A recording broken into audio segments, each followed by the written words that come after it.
দর্শক, এই মুহূর্তে সিলেট থেকে জলাবদ্ধতার খবর জানাতে যুক্ত হচ্ছেন প্রতিনিধি মৃণাল কান্তি দাস। মৃণাল, সিলেট শহরে জলাবদ্ধতার কেমন পরিস্থিতি দেখছেন আমাদের জানাবেন।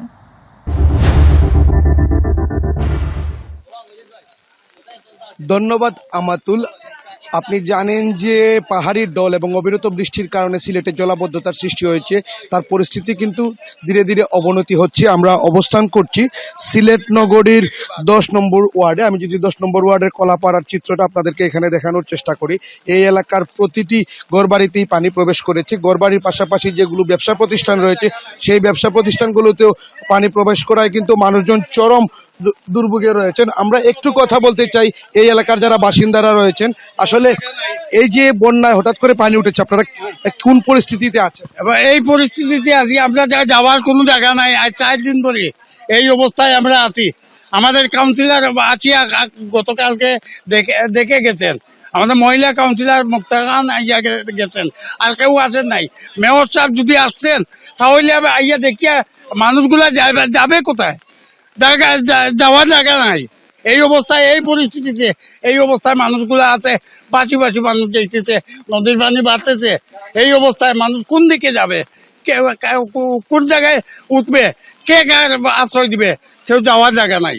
আমরা যদি আরেকজন চাচার সাথে একটু কথা বলতে চাই। চাচা, এই যে পরিস্থিতি, আপনারা কেমন আছেন এবং কি কি প্রবলেমে আছেন?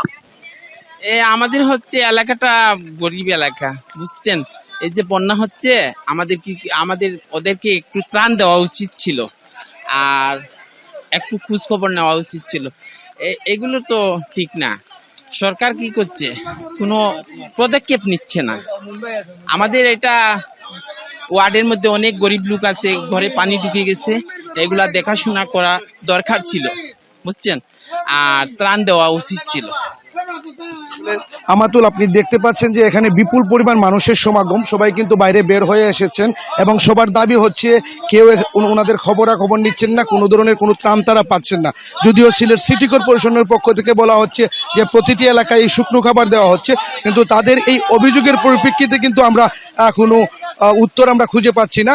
এবং আমি আপনাদেরকে জানিয়ে রাখি, এই এলাকার মতো সিলেট নগরীর প্রায় 21টি ওয়ার্ডে কিন্তু জলাবদ্ধতা দেখা দিয়েছে এবং জলাবদ্ধতার কারণে কিন্তু মানুষজন চরম বিপাকে রয়েছেন। আমি আরেকটি বিষয় জানিয়ে রাখি যে বন্যা পরিস্থিতি মোকাবেলায় কিন্তু সিলেট সিটি কর্পোরেশনের জেলা প্রশাসন ইতিমধ্যে আশ্রয়কেন্দ্র খুলেছেন এবং আজ সকালে ত্রাণ ও পুনর্বাসন প্রতিমন্ত্রী কিন্তু সিলেটে আসার কথা রয়েছে। এসে কিন্তু এখানে ত্রাণ বিতরণ করবেন। আসলে এই ছিল এখনকার পর্যন্ত সার্বিক পরিস্থিতির আমার কাছে সর্বশেষ। আমাতুল।